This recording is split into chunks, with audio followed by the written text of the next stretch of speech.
Hello, everyone. My name is Pastor Doug from the church next door. Welcome to God Spot number 4. God Spots are a great way to grow closer to God and each other. We hope it's bringing joy into your week. Now, this may be the first week that you're doing a God Spot, so it may be a little unfamiliar to you. That's okay. We are here to help. Drop me a line at 614-412-2144. You can text me at that number, or you can email me at Doug, D-O-U-G, at TCND, the initials of the church next door.org. Again, that's Doug at TCND.org. Let me know how it's going. Let me know how we can help. Just let me know how you're feeling about it. We would love to connect with you about these God Spots because we know it's a great opportunity for you to grow closer with God and closer with the people in your life. Now, we're going to talk about being close with the people in our lives in this God Spot. Pastor Doyle is going to bring us a lesson about the table of unity and fellowship. I don't know how that sounds to you. Sounds great to me.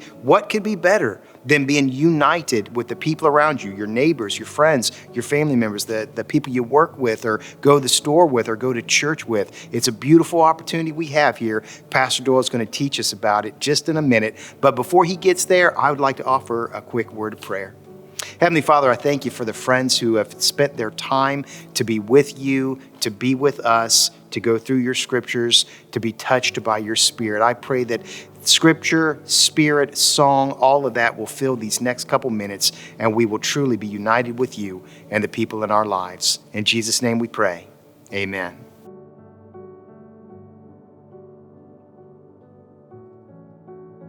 Hey, this week at God Spot, we want to take a little bit of time and imagine what it would be like for you and I to sit around the table of unity or the table of brotherhood, this fellowship that you and I can have through Christ Jesus. In August of 1963, Dr. Martin Luther King gathered for a march on Washington for the Jobs and Freedom March. And in that, he has this most famous speech. You probably have heard of it, or at least parts of it, because he talks about his dream. He says, I have a dream. I want to read to you a few of those words, and I want you to listen to it because Dr. Martin Luther King Jr. was an American Baptist pastor. The teaching that he had was drawn out of the Word of God and this desire for you and I to be godly people that love one another from all backgrounds. He said, I have a dream that one day on the red hills of Georgia, the sons of former slaves and the sons of former slave owners will be able to sit down together at the table of brotherhood. I have a dream today. I have a dream that one day every valley shall be made low, the rough places will be made high, and the crooked places will be made straight. And the glory of the Lord shall be revealed, and all the flesh shall be revealed, and all flesh shall see it together. That's from Isaiah chapter 40. Today, as we talk about the table of brotherhood, I want you to take just a moment right now and read Isaiah 40 and look at those verses 1 through 5 and talk about them. How has God lifted up the low places in your life and brought down the high places? How has knowing Jesus, how has your relationship with the kingdom of God helped you? And then think about how you and I can be used under the Spirit of God to do the same for our generation. So please take time to hit pause right now and read those verses and discuss them among yourself.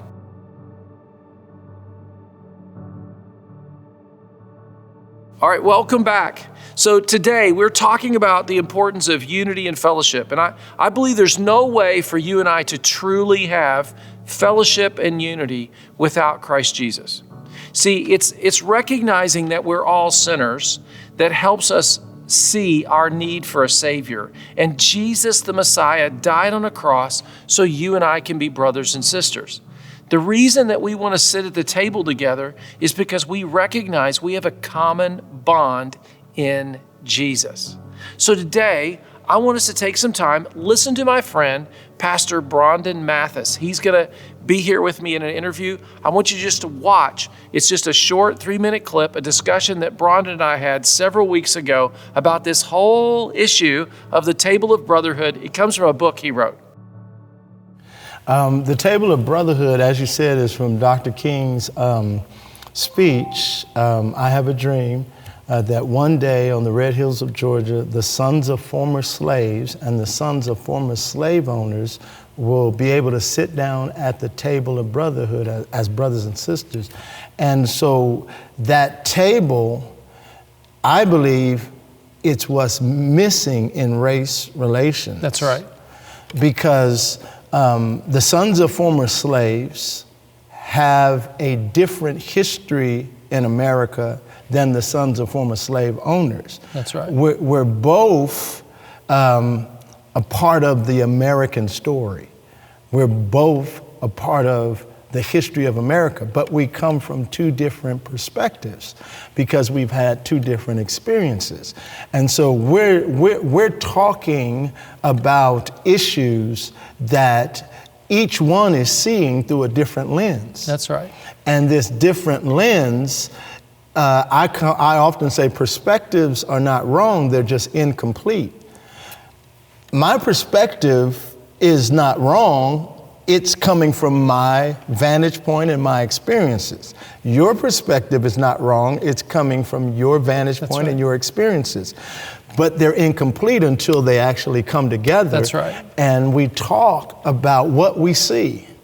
Like a man and a woman are totally different in how they see and how they... That's right. You know, and if you get married, you know that until you talk to one another, you can't actually become one. So the races are coming together in one, whether it be nation or in churches, in one church, in communities, in one community, but we're not talking.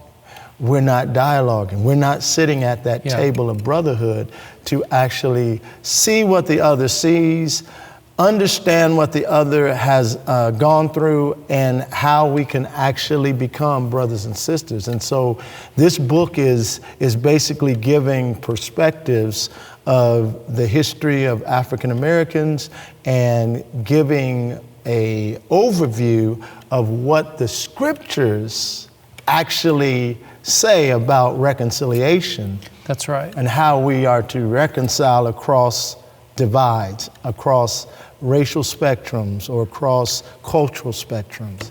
And so, like you said, the table of brotherhood, it's actually the table of the Lord. That's right. It's the Lord's table. Exactly. And that's what I've found. I want you to take a moment now, and after listening to Brandon, and I want you to think about how God has given you certain experiences within your family and within a community and other people. What's your experience been? Brandon talks about how we all have this experience. We have this life experience, and we have to share it with one another in unity. That's why we're here in this God spot, to build this relationship. So take a moment and just share a little bit of your life experience. Look at the questions we gave you to start the discussion.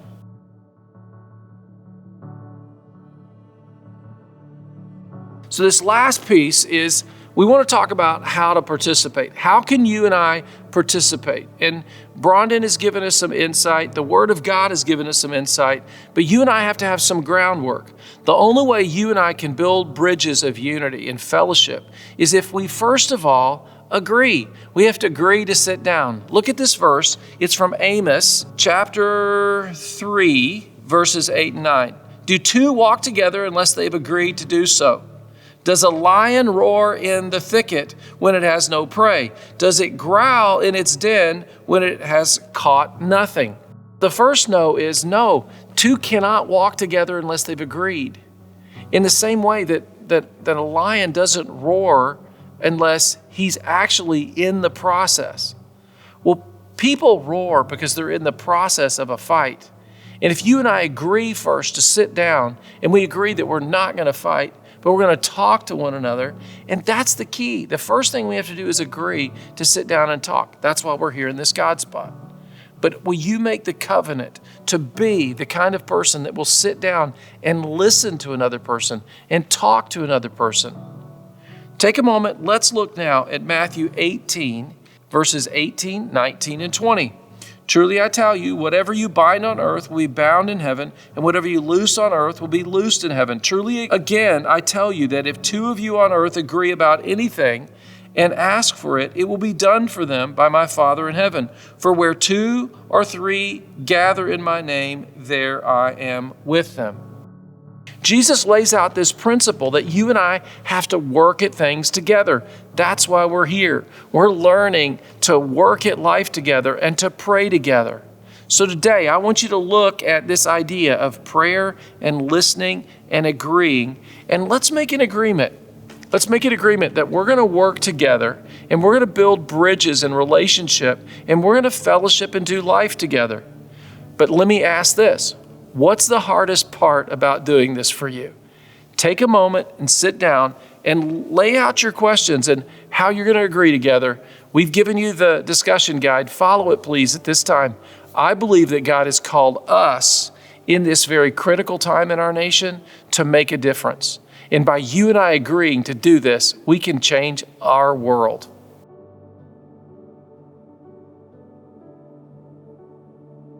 Well, let me give you one more verse before we go, okay?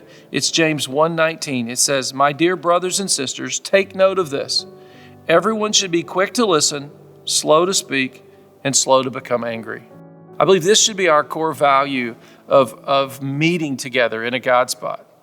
Be quick to listen, slow to speak, and slow to become angry. God bless you. It's been good to be with you this week. I'm Pastor Doyle.